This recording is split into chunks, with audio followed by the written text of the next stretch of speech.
Fossi télévision, Yangonde, Binoté, Yangonde, chaîne solo, net un impact, Banaki international, Bana Poto, Bana Luanda, tout à l'heure, Ming, ça Fossi télévision, Tala Bamona Kangi Bamwa, Bamutu Bazar. Récupérer Milo, la Bango Miké, le Tché Bamona Radastaki, Ming, ça Fossi télévision. La boutique a cause à plutôt pas la manate, vraiment avec un mongo les béné, mais quand tu choco frappant, vrai Dieu. On est à basse na beauté les vieux coffres, les vieux rames, mini ça faut aussi télévision, image qui toque en qualité, tout image bien, le programme qui toque, ah oui la raté, il y a un moment où tu as posé, vous allez poser.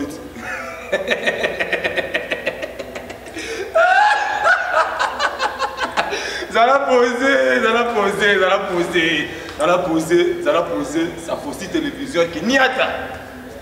Ça faut aussi télévision qui n'y a pas. Minimum système qui n'y a pas. Bateau yacht, dans le bateau c'est tout hier, n'enga tonga yo. Hier mon diable c'est ça faut aussi télévision qui n'y tout. Ils qui toque. Ils qui toque ma casse, chaîne na biso. Ils qui toque maman, ba toutabo. Donc ça faut aussi télévision na biso. Ils qui toque. Ils qui toque ma casse, chaîne na biso. Ils qui toque maman, ils qui toque ma casse. Kinyata. Tu sais bino kinyata bango na la bango. Bango tu bazar wana kangi bango kaka. Kinyata. C'est pas. Bonjour fidèles téléspectateurs, merci de renouveler votre confiance en nous. Mais la planète de découverte, nous avons en clinique Bico dentaire divine. Nous avons docteur fidèle KBA, nous médecin dentiste, la femme enceinte et la carie dentaire à qui je dis bonjour docteur. Bonjour. Docteur, s'il y a moyen de se présenter encore par rapport à la présentation. Voilà, comme on a docteur fidèle KBA, Palamou, Azali médecin dentiste. Docteur KBA, nous avons expliqué que dans l'Italie, carie dentaire, et ça vraiment nous. Voilà, donc carie dentaire, Azali, Moko, il y a infection et tout ça. Alors, ça doit définir de manière un peu simple. Azali processus infectieux, il y a un niveau, il y a mine. La quatrième, on a besoin d'un microbe. Sur le sucre, le microbe est transformé en sucre, en acide. Acide, on a attaqué l'inu et ça, le boulot. Il y a un tout bien qui carré. Docteur, oui, vous savez, à cause de la carie dentaire, et ça vraiment il y a moutou. Voilà, à cause de la carie dentaire, ils allaient belé. Vous allez besoin d'un microbe, vous allez microbe, ils allaient. Microbe, on a ceux qui. Parce que nous tous les microbes à niveau mais heureusement nous avons un pourcentage à mouquer où il peut s'accrocher carie dentaire. Nous avons un microbe, nous avons une alimentation, nous sommes riches en sucre, mais aussi nous avons un problème il y a niveau de terrain. Donc par rapport à moutou individu, parce que chaque moutou a un système immunitaire. Alors il peut arriver que moutou soit lié sucre, nous avons un microbe à niveau de mounoko, mais on a parfois carie et salité. Donc, nous avons une belle qualité. Donc, si on a un microbe, nous avons une alimentation riche en sucre. Et puis, nous avons une mauvaise hygiène. Donc, nous avons une propreté. Nous avons réuni et nous avons exposé à ça la carte. Docteur KBA, l'autre était la femme enceinte et la carie dentaire. Il y a docteur. Cause d'une que la femme enceinte a se retrouver la carie dentaire. Voilà, le c'est là que maman ce qui a développé carie dentaire. D'abord il faut voir que moi ce qui a c'est pas seulement la carie dentaire auquel elle a exposé à ça. Il y a plusieurs maladies bucco-dentaires, notamment l'inflammation et la gencive. Il faut que ça là ce qui a alors maintenant il y a un certain nombre d'éléments où ça là que maman, pendant cette période, elle a exposé notamment la carie dentaire. Vous allez bosser du fait que il y a baisse et immunité. Donc, le système de défense en tout équitable. Et puis, il y a encore un problème, il y a des hormones. Ceux qui m'ont choisi, j'ai mis au début. Les hormones sont riches en sucre. Au sucre, ils allaient mourir de l'élément pour faire ça carrière dentaire. En dehors de ça, il arrive que même pas comme on a moi pour l'embou, ce qui a l'amour que moi n'a pas fait, et poussani à brosser. Pendant cette période aussi, j'ai un civre comme trop sensible. Parfois, quand on brosse, on est bandé au saignant et ça lui est passé. Et éviter de brosser. Ce qui fait qu'exposer à ça, il sous le carrière dentaire. Et puis généralement, na tongo, maman va sonner à mingi. Biloko va sonner à riche en acide. Acide on a payé ressources pour attaquer mine. Na kolia na bango pe bakuma na mwa manèvre, mana balinga mingi kolia ka biloko eza na sukali. Donc cet ensemble d'éléments est celle que maman pendant la grossesse, mine na ye na misunia mine est comme fragile. Quoi ça la carie dentaire. Docteur Fidèle, tout le monde est allé boire, tout le monde est allé signe à carie dentaire, ils allaient vraiment nous. Voilà, c'est une question de carie dentaire et bandit. Au début, ils allaient sans signe. Et bandagi déjà, mais ils ont battu aussi au bandagi déjà. Alors, on a niveau à nous, ils allaient subdiviser en 3 couches. Alors, ce qui permet maintenant l'exapathie à image, il y a un stylo. Donc, nous avons 3 couches. Première couche, deuxième et puis troisième. Ceux qui carrés dans la première couche, ils ont sans signe. Donc le boulot est bandagi déjà, mais il y a l'autre côté. Ceux qui ont la deuxième couche, qu'on a sensibilité commis. Ceux qui ont mis l'image à malili, ont senti quelque chose. Ceux qui ont lieu, ont senti moi passé. Et puis, la troisième couche, on les a constitués dans le nerf, dans la terre. Ceux qui carrés comme dans le niveau, nous avons bandé au sol, c'est qu'on passe ma casse. Même les anti-inflammatoires, anti-douleurs, au bout d'un certain temps, on les ongles sous. Donc voilà quelques signes que nous avons à Ok, docteur Fidèle Kabea, la femme enceinte et arrive à que à se trouver la carie dentaire. C'est la pendant début à grossesse ou comment? Voilà, donc période où maman nous a déjà exposé à ça la carie dentaire. Mais généralement, ming ya se manifester à partir de par exemple la gingivite, ya ming se manifester à partir du 4e mois à 5e mois. Ainsi, par rapport à dengue, tout développement de la grossesse, donc on a premier trimestre, deuxième, troisième. Donc à partir du deuxième trimestre, si nous avons ya ming se manifester. Et on peut généralement des périodes où on a quelques soins. Pas un dentiste. Très bien, docteur Fidèle Kabea. Est-ce que le carie dentaire est vraiment obligé la femme enceinte par un moment de grossesse? Voilà, donc évidemment, on est obligé de pas pendant la grossesse. Parce que dans le bas qui peut être carie dentaire s'installer. Tout ça peut apport il y a mutué donc système immunitaire en dessous de mutu. Parce que nous sommes soumis à la même condition. Nous avons su que nous avons brossé mais bien, mais on remarque que nous sommes la carie dentaire. Parce que chacun a son système immunitaire. Alors il peut arriver que le système immunitaire n'est pas ma casse immunitaire, ou belle carie. Quoique vous en avez le système immunitaire n'est pas ma casse, ou belle amote. Donc nous sommes exposés à la carie dentaire. Fidèles téléspectateurs et à l'émission Planète des Découvertes, nous avons la rubrique à TikTok, bon, la cimentourou à la plateau.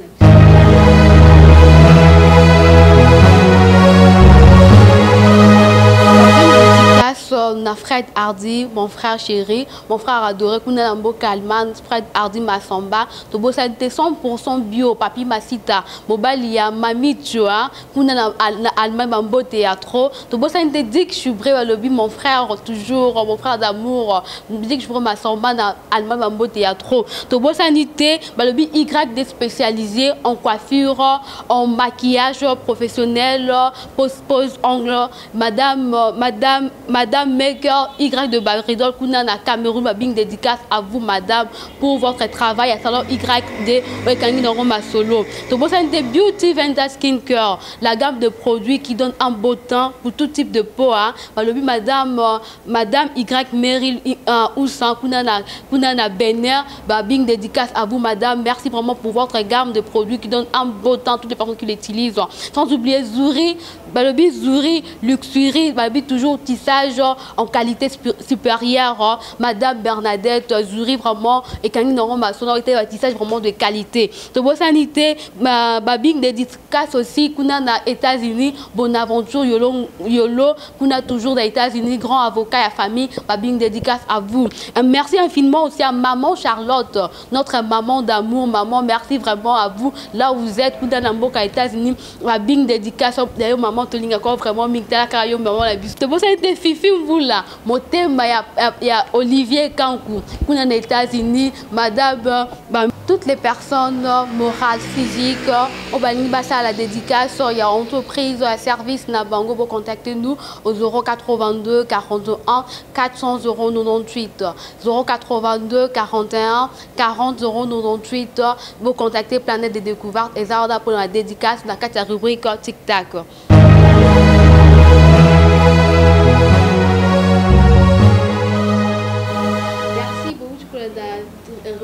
Tic-Tac, merci toujours du côté à Dr Kabea. Dr Kabea, est-ce que période d'une où est-ce là au préciser période d'une où est-ce là que moi si à Bandakari dentaire. Donc dans le baki période nous sur maman ont développé grossesse à exposé, mais c'est plus pendant le deuxième trimestre na yende ba maladie on se manifeste mais nous ba conséquence na moi ezani Gary dentaire na moi si au hasard enceinte conséquence na moi. Voilà, d'une manière générale, d'abord, tout ce qui a belé carie dentaire, par conséquent, c'est belé. Alors, l'une que au Boukana, Misunyami ne peut pas vivre, et puis si, va gonflement à niveau à l'itama. Alors, s'il arrive par malheur, il vit à niveau assez à Mbanga, et qu'il tombe la lolé mbapiwana, et tomber le lemon, et qu'il empêche le à respirer. Donc, il faut couper par suffocation. Mais aussi, ça dépend de l'une où ils ont touché. Ils ont mis le moussou à niveau de l'écoloboye. Et ils ont une infection à niveau de sinus. Donc, il y a une sinusite. Mais aussi, il y a une inflammation à niveau de missou. C'est tellement que nous avons constaté déjà que nous avons une douleur à niveau de missou. Alors, il peut arriver parfois, microbe qui dit à niveau de poumon, et puis si pneumonie. Microbe qui est à makila et qui dit à niveau de motema. Et bellissimo thème. Et qu'on peut se bien à endocardite bactérienne. Et que vous touchez parfois, foie, rein, cerveau. Mais pour ce qui concerne la femme enceinte, il arrive que tant que mine bani bobela, a comme la difficulté à relier. Ce qui fait que moi, à banosus colia peut bien être à niveau du boumou, à quoi qu'ils aient retard et croissance. Donc moi, à quoi la bien être dans le boumou. Et ceux qui a botomi, ils risquent d'aller peu moins dans un faible poids. Donc moi na bote me bakilo eza muke et risque mususu ezali que maman ko ko bota avant date prévue donc akobota moi na machumbe voilà ba risque ezali ce qui maman zana zemi ki azana cahier dentaire. Maintenant pour la femme enceinte a pour se protéger pour la maladie à carie dentaire. Voilà pour la maman ce qui a la maladie à carie dentaire. Peut-être qui avance en grossesse, il est conseillé à qu'il n'y ait pas de dentiste, pour soigner la maladie, nous soignons la mono. Comme ça, tant en grossesse, vous allez épargner un problème. Mais néanmoins, ceux qui ont mis et qui ont un problème, c'est là qui ne remontent rapidement dentiste. Nous avons déjà parti à 4e mois. Il y a possibilité de soigner dans la mesure du possible quelques maladies. Ceux qui déjà les allient. Et puis ceux qui il y a difficulté peut-être à mon médecin dentiste. Et c'est chaque matin et chaque soir, disons après chaque repas, il faut brosser bien, même si il faut forcer à brosser et éviter de pendant cette grossesse. Et puis, à chaque fois, il faut consulter le médecin dentiste parce que même si le problème est lié à nettoyer, et puis vous allez à l'abri, il y a danger. Merci docteur Kabea. Traitement il y a carie dentaire la femme enceinte et les caractéristiques pour expliquer partout dans le monde. Voilà, maman ce qui a dans la zone et qui a dans la carie, c'est pas parce qu'il y a dans l'état que moyen va soigner ça. Il y a moyen de soigner. Évidemment maintenant il y a des actes qu'il faut poser parce que consultation à moi c'est la zone et ça la maraming na faut que tu aies une ambiance moi qui a la confiance. Et puis dans la compréhension par rapport à ce que vous avez là. Ce qui maman a vie étant il faut vendre na quitte tout ça quand on va chez les dentistes. Pour vendre ça dans la position où tu bien la position semi assise. À quoi vendre le la bâtiment ce n'est pas vendre arrêté. Oui parfois vous le coussin dans mon Congo pour ça un peu détendu. Ce qui est là peut-être dans le premier trimestre.